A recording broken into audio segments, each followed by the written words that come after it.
Liver 70% damage झालेला होता आणि मला डॉक्टरांनी लिव्हर ट्रान्सप्लांटेशनचं रिकमेंडेशन केलेलं होतं.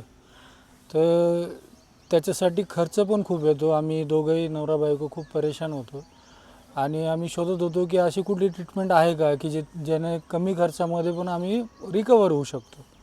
तर मला पुणे येथे पतंजली वेलनेस सेंटर आत्मबोध याचा पत्ता मिळाला. इथे मी चौकशी केली, मला हे सगळं योग्य वाटलं आणि इथे मी 7 दिवस ट्रीटमेंट घेतल्यानंतर माझं रक्त वाढलं. त्याच्यानंतर लिव्हरचे रीडिंग माझं बिलोरुबिन 15 होतं ज्यावेळेस मी इथं आलो त्यावेळेस. ते रीडिंग कमी होऊन ते 2.9वर आलं.